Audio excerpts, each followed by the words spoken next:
तो आज हम देखेंगे ऑब्जेक्टिव ऑफ स्ट्रक्चर डिज़ाइन। तो स्ट्रक्चर डिज़ाइन के क्या क्या ऑब्जेक्टिव होते हैं और उसमें मटेरियल क्या रोल निभाता है, ये आज हम देखने वाले हैं। तो बेसिकली जो भी स्ट्रक्चर डिपेंड रहता है वो हमारे मजबूती जो है वो मटेरियल के ऊपर ही रहेंगी। तो इसमें मेन मटेरियल रहेगा अपना कंक्रीट और स्टील। तो बेसिकली दो फोर्सेज जो है वो हर एक स्ट्रक्चर मेंबर पे आते हैं। सो जो भी हॉरिजॉन्टल स्ट्रक्चर मेंबर रहता है बीम, उसके ऊपर मैक्सिमम टेंसाइल फोर्स आता है, और जो भी वर्टिकल कॉम्प्रेशन मेंबर रहता है जिसको हम कॉलम बोलते हैं, उसके ऊपर मैक्सिमम कॉम्प्रेशन जो लोड है वो आते रहता है। अब हमें देखना है कि मटेरियल वाइज अगर इनको मुझे क्या करना है, रिलेट करना है, तो क्या क्या होता है। तो बेसिकली अगर देखे जाए आंकड़े की बात माने तो 2600 जो लोग मारे जाते हैं वो हर साल बिल्डिंग कोलैप्स में मारे जाते हैं।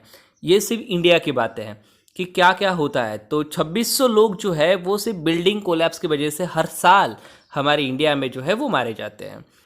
2013 की बात करते हैं तो 7 स्टोरी बिल्डिंग जो है वो ठाणे में, महाराष्ट्र के ठाणे में कोलैप्स हुई थी। तो इसका जो मेन रीज़न सामने उभर के आया वो मेन रीज़न ये था कि यूज़ ऑफ सब स्टैंडर्ड कंस्ट्रक्शन मटेरियल। तो जो भी हम मटेरियल यूज़ कर रहे थे वो स्टैंडर्ड में नहीं था। अब क्या होता है स्टैंडर्ड फॉर मटेरियल, यही आज हम इस वीडियो में देखने वाले हैं। तो सबसे पहले आता है ऑब्जेक्टिव में स्ट्रेंथ। सो बेसिकली जो भी मटेरियल हम यूज़ करते हैं उसकी मैक्सिमम स्ट्रेसेज जो है वो उसकी क्रिटिकल वैल्यू से कभी भी एक्सीड नहीं होनी चाहिए। तो ये जो मेन पहला फोकस रहेगा हमारा स्ट्रेंथ के ऊपर और उसकी स्ट्रेसेस के ऊपर। वैसे ही अगर मैं स्ट्रेंथ की बात करूँ तो ये अल्ट्राडेंगा फ्लाईओवर जो है वो कोलकाता में कोलैप्स हुआ था। इसका मेन रीज़न स्ट्रेंथ ही था। तो इसका 40 मीटर का कर्व जो है वो बनाया गया था, जिसमें ये स्ट्रेंथ जो है उसकी कैरी कर नहीं पाया और इसकी स्ट्रेंथ कम होने की वजह से ये कोलैप्स हो गया। तो मेन फोकस जो है हमारा स्ट्रेंथ होना चाहिए और उसकी स्ट्रेसेज जो है वो विद इन द लिमिट होने चाहिए। सेकंड आता है स्टेबिलिटी। तो स्टेबिलिटी में हमारा जो स्ट्रक्चर है वो फेल हो सकता है या तो ओवर टर्निंग में, बकलिंग में या फिर स्लाइडिंग में। तो ये तीन चीज़ें जो है अगर हम प्रिवेंट कर पाते हैं तो हमारा स्ट्रक्चर डिज़ाइन जो है वो बेस्ट डिज़ाइन बन सकता है। तो स्टेबिलिटी के पॉइंट ऑफ व्यू हमें ये तीन बातें याद रखनी है। थर्ड आता है सर्विसेबिलिटी। अब what is mean by serviceability? तो at the time of life span, तो जब भी जितनी स्पैन के लिए हम स्ट्रक्चर बनाते हैं तो वो बेस्ट सर्विस हमें प्रोवाइड करना चाहिए, जिसमें कि स्टिफनेस आता है, डिफ्लेक्शन आता है, इम्परमिएबिलिटी और ड्यूरेबिलिटी, मतलब मजबूती कितनी है। ये तीन चीज़ें जो है वो सर्विसेबिलिटी में हमारे याद रखनी है हमेशा हमें। तो इसी तरह से ये तीन चीज़ें जो है स्ट्रेंथ, स्टेबिलिटी और सर्विसेबिलिटी, ये तीन चीज़ों को मिला के ही हम स्ट्रक्चर डिज़ाइन को आगे बढ़ाते हैं। तो देखते हैं इसको। तो रेनफोर्स कंक्रीट कंस्ट्रक्शन के दो फेजेस में हम बनाते हैं। तो एक रहेगा पहला प्लानिंग फेज और दूसरा रहेगा एनालिसिस एंड डिज़ाइन। तो सबसे पहले प्लानिंग में क्या करना है, तो हमें आर्किटेक्चर प्लान को डिज़ाइन करना रहता है। फंक्शनल रिक्वायरमेंट क्या क्या है, अगर ऑनर चाहता है तो ऑनर के हिसाब से उसके फंक्शनल रिक्वायरमेंट क्या रहेंगे। एस्थेटिकल रिक्वायरमेंट मतलब उसका एलिगेंस जो है या एलिवेशन है वो किस तरह रहेगा, और बजटरी रिक्वायरमेंट मतलब फाइनेंशियल स्टेटस जो है वो कितना रहेगा, वो हमें ध्यान रखना है। देन स्ट्रक्चर एनालिसिस और डिज़ाइन की माने तो selection of most appropriate structural system to bring the architectural concept into being. So basically select करते समय हमें ऐसे स्ट्रक्चर को सिलेक्ट करना है जो आर्किटेक्चर पॉइंट ऑफ व्यू और स्टेबिलिटी पॉइंट ऑफ व्यू भी अच्छे से रहे।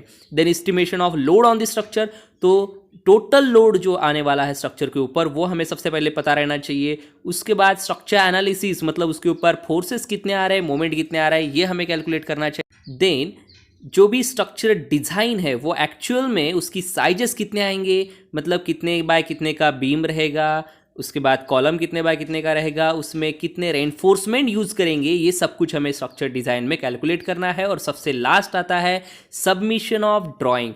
तो जो भी हम स्ट्रक्चर बनाना चाहते हैं वो बाय द रूल के हिसाब से उसकी सबमिशन करना पड़ेगा, ड्राइंग की सबमिशन करना पड़ेगा, डिटेलिंग देना पड़ेगा। तो बात करते हैं मटेरियल की। तो मटेरियल में जनरली कंक्रीट और स्टील जो है वो मेन मटेरियल रहता है स्ट्रक्चर में। सो बेसिकली कंक्रीट जो बना रहता है वो cement, sand, aggregate and water, इसके साथ हम एडमिक्सचर भी उसमें यूज़ कर देते हैं। सो कंक्रीट जनरली एक तो साइड पे बनाया जाता है या फिर हम रेडी मिक्स कंक्रीट से भी बना के यूज़ कर सकते हैं। तो कंक्रीट कॉम्प्रेसिव स्ट्रेंथ इसकी बहुत ज़्यादा हाई रहती है, लेकिन अगर बात करें हम टेंशन की तो टेंसाइल फोर्स जो है इसका बहुत ज़्यादा कम हो जाता है। अगर मैं इसको बात करूँ तो इसमें आप देख सकते हो कि इसके ऊपर अगर मैंने लोड दे दिया एक बीम के ऊपर, तो इस बीम के ऊपर लोड अगर आता है तो टॉप साइड में इसमें कॉम्प्रेशन आ जाता है, लेकिन बॉटम साइड में टेंशन की वजह से ये फेल हो सकता है। तो मैक्सिमम टेंशन जो है वो इसके बॉटम साइड में आ रहा है और मैक्सिमम कॉम्प्रेशन जो है उसके टॉप साइड में आ रहा है।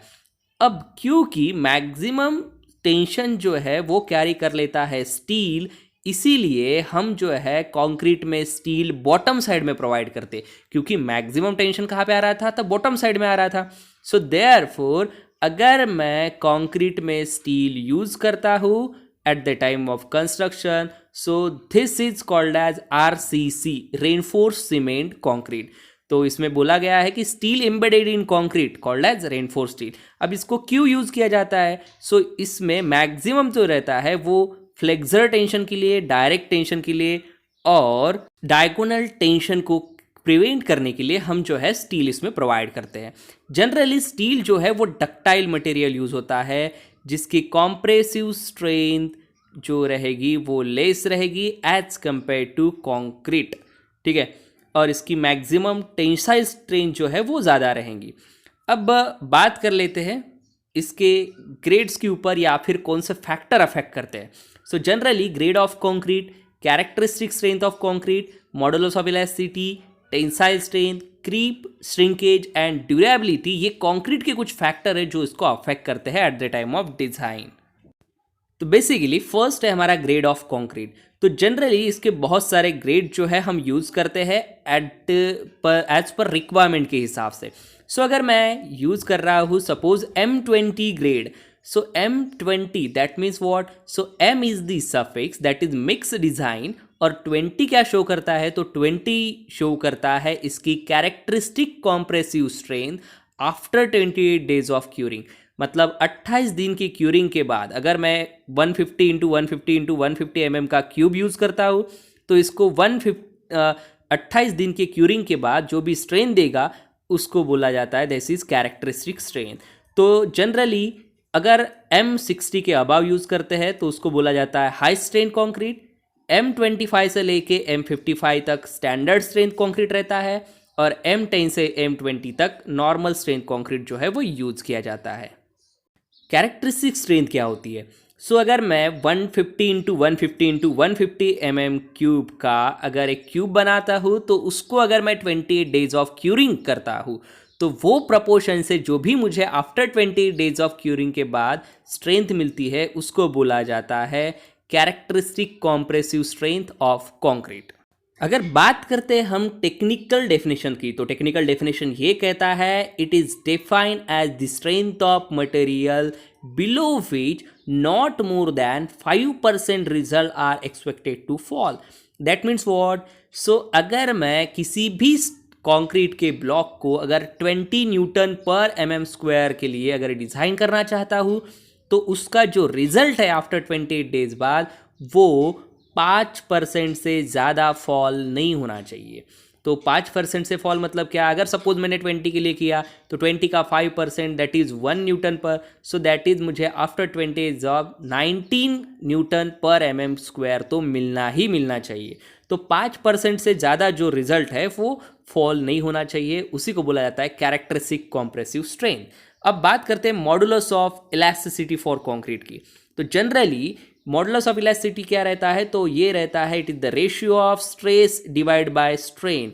तो ये दो पार्ट में डिवाइड होती है, एक तो रहता है शॉर्ट टर्म और सेकेंड रहता है लॉन्ग टर्म। अब शॉर्ट टर्म में बात करेंगे तो short term is a modulus of elasticity, और लॉन्ग टर्म की अगर बात करते हैं तो लॉन्ग टर्म जो रहेगा वो रहेगा आपका क्रीप और श्रिंकेज, जिसके बारे में हम आगे पढ़ने वाले हैं। तो ये बेसिकली आपको इतना याद रखना है कि शॉर्ट टर्म डिफ्लेक्शन जो भी होगा वो होगा मॉडुलस ऑफ इलास्टिसिटी की वजह से, और लॉन्ग टर्म डिफ्लेक्शन की अगर बात करते हैं हम तो वो होता है क्रीप और श्रिंकेज की वजह से, ठीक है। तो modulus of elasticity for concrete कितना रहता है ये हमें पता ही रहना चाहिए। जैसे कि modulus of elasticity for steel जो रहता है वो रहता है 2 × 10⁵ न्यूटन पर mm²। तो उसी तरह से अगर आपको कंक्रीट की मॉडुलस ऑफ इलास्टिसिटी पूछा जाता है तो ये आपको याद रखना है 5000 under root of f c k, where F c के मतलब क्या, तो F c k is a characteristic compressive strength for concrete. अगर आपको बोला है कि M20 कंक्रीट है तो एफ सी की वैल्यू क्या हो जाएगी, 20 आपको वहां पे पुट करनी पड़ेगी। अगला देखते हैं, तो अगला रहता है टेंसाइल स्ट्रेंथ ऑफ कंक्रीट। तो बेसिकली मैंने बोला था कि कॉम्प्रेसिव स्ट्रेंथ जो है वो कंक्रीट की हायर रहती है, लेकिन टेंसाइल स्ट्रेंथ जो है बहुत ही वीक रहती है। तो जनरली ये 7 to 15% ऑफ कॉम्प्रेसिव स्ट्रेंथ जो है वो आपकी रहेंगी टेंसाइल स्ट्रेंथ। तो इसके लिए कौन सी मेथड्स यूज करते हैं, तो direct tension test, splitting test और फ्लेक्सर टेंसल टेस्ट, ये टेस्ट जो है हम यूज करते हैं। फिगर में शोज है कि सपोज मैंने एक सिलेंडर बना लिया, सिलेंडर के ऊपर अगर लोडिंग दे देते हैं तो लोडिंग की वजह से होगा क्या, तो इस बीम के ऊपर मैक्सिमम टेंसाइल फोर्स जो है वो उसके अंदर एक्ट हो जाता है, जिसकी वजह से ये बीम जो है वो स्ट्रेच होना स्टार्ट हो जाता है। तो ये जो रहेंगी आपकी मैक्सिमम टेंसाइल स्ट्रेंथ रहेगी। तो ये कितनी रहती है, तो जनरली हमने बोला था 7 to 15% ऑफ कॉम्प्रेसिव स्ट्रेंथ। तो देयरफॉर अगर हम बात करते हैं टेंसाइल स्ट्रेंथ की फॉर कंक्रीट, तो ये रहता है 0.7 times of under root of f c k. F c k is a characteristic compressive strength. तो ये जो रहता है ये टेंसाइल स्ट्रेंथ रहती है, ये आपको बहुत ज़्यादा बार पूछा जाता है एग्जाम में भी, तो ये आपको याद ही रखना है कि कंक्रीट के लिए टेंसाइल स्ट्रेंथ रहती है 0.7 times of under root of f c k. अब बात करते हैं क्रीप की, तो क्या होता है क्रीप, तो क्रीप मतलब क्या, तो एक आधा जो स्टैटिक लोड है वो अगर आपके लाइफ टाइम तक आपके स्ट्रक्चर के ऊपर आता है, तो कोई भी लोड, अब स्टैटिक लोड मतलब क्या, तो उसका खुद का वेट, तो सेल्फ वेट, अगर उसका खुद का वेट उसके ऊपर स्टैटिकली आते ही रहता है आते रहता है, तो उसकी वजह से जो भी डिफ्लेक्शन होता है तो उसको बोला जाता है क्रीप। तो क्रीप जो रहेगा वो लॉन्ग टर्म की वजह से आएगा। तो यहाँ पे जो फैक्टर है उसका क्रीप कोएफिशिएंट वो दिया है कि अगर आप 7 दिन के लिए कैलकुलेट करना चाहते हो तो वो 2.2 रहता है, 28 डेज के लिए 1.6 और 1 ईयर के लिए 1.1। ये वैल्यूज जो है आपको याद रखनी है, ये आपको पूछी जाती है। ये वैल्यूज आपको 456-2000 IS कोड में गिवन है। तो अगर बात फार्मूले की कर लेते हैं तो फार्मूला होता है for long term modulus of elasticity, तो modulus of elasticity for concrete to the 1 plus theta, theta is the creep coefficient. तो इस तरह से हम long term modulus of elasticity जो है वो कैलकुलेट कर सकते हैं। देन श्रिंकेज क्या रहता है, तो श्रिंकेज मतलब सिकुड़ जाना।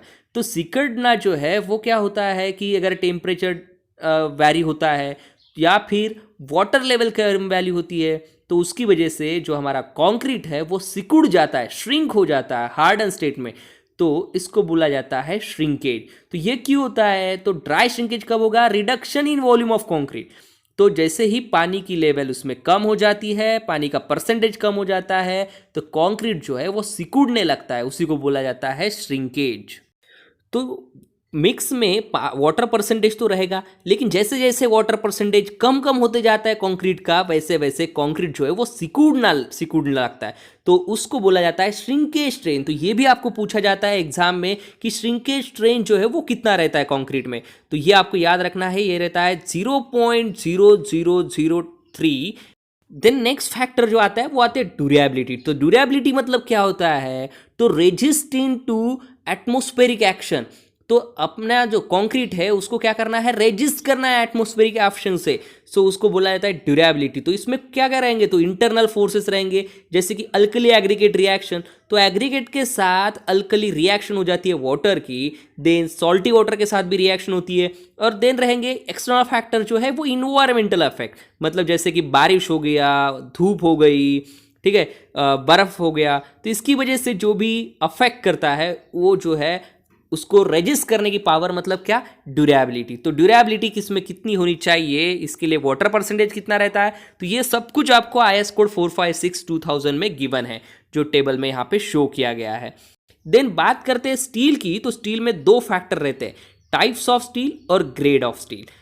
बात कर लेते हैं साइज की, तो साइज में जनरली इसका नॉमिनल डायमीटर साइज जो है वो 5 mm से लेके 50 mm तक हम यूज करते हैं। सो मोस्टली यूज जो होता है वो 8 mm से लेके 32 mm तक जो बार है हम यूज करते हैं एज ए स्ट्रक्चरल स्टील। अगर हम बात करते हैं इसमें टाइप्स की, तो जिसमें दो रहेंगे, एक तो रहेगा प्लेन बार और डिफॉर्म बार। तो प्लेन बार क्या होता है, तो इसका सरफेस जो रहता है वो स्मूथ रहता है। वही अगर मैं डिफॉर्म्स की बात करता हूं तो उसमें लक्स रहेंगे उसके सरफेस पे। ये क्या करते हैं, तो ये आपका जो बॉन्डिंग है विथ कंक्रीट उसको इंक्रीज कर देता है, मतलब इसकी जो बॉन्डिंग कैपेसिटी है वो ज़्यादा रहेगी एज कंपेयर टू प्लेन के हिसाब से। इसलिए हम डिफॉर्म बार जो है वो ज़्यादा यूज़ कर लेते हैं। देन इसी के साथ अगर ग्रेड की बात करते हैं तो जनरली इसके 3 ग्रेड रहते हैं। एक तो रहेगा माइल्ड स्टील, Fe 250 बोलते हैं जिसको, जो लेस कॉमनली यूज़ करते हैं बिकॉज इसकी जो स्ट्रेंथ है वो बहुत ही कम रहती है। देन सेकेंड आता है मीडियम टेंसाइल स्टील, जिसको हम HYSD स्टील भी बोला जाता है। तो HYSD में क्या आता है, तो 415 और Fe 500 जो बार है वो HYSD में आता है, जिसको बोला जाता है हाई यील्ड स्ट्रेंथ डिफॉर्म बार। तो डिफॉर्म बार मतलब मैंने बताया था जिसके ऊपर क्या रहेंगे, ऐसे जैसे स्क्रू रहेंगे, खांचे रहेंगे, उसको बोला जाता है डिफॉर्म बार। तो नेक्स्ट जो आता है वो रहता है TMT बार। अब TMT मतलब क्या है, तो थर्मो मैकेनिकली ट्रीटेड। जो अभी जो कंस्ट्रक्शन चलते हैं उसमें हम TMT बार ही यूज़ करते हैं। अब ये TMT बार का एडवांटेज क्या है, तो ये आपको मोस्ट प्रोबेबली पूछा जाता है कि TMT बार ही क्यों यूज़ किया जाता है। तो TMT का जो इनर कोर होता है वो रहता है एकदम सॉफ्ट और डक्टाइल, जिससे ये टूटता नहीं है, और उसका आउटर शोल जो रहता है वो टेंसाइल स्ट्रेंथ का नेचर का रहता है। तो इसे हम क्या कर सकते, ये मोल्ड जो है वो बना सकते, इसको अच्छे से बेंड होता है ये विदाउट टूटे हुए। तो इसीलिए हम TMT बार जो है वो ज़्यादातर यूज़ करते हैं। इसी के साथ आपको मॉडुलस ऑफ इलास्टिसिटी भी पूछा जाता है। जैसे मैंने बोला था कि modulus of elasticity for concrete, वैसे ही आपको स्टील की भी मॉडुलस ऑफ इलास्टिसिटी याद रखना है, जो कि रहती है 2 × 10⁵ मेगा पास्कल, या फिर उसी को बोला जाता है न्यूटन पर mm²।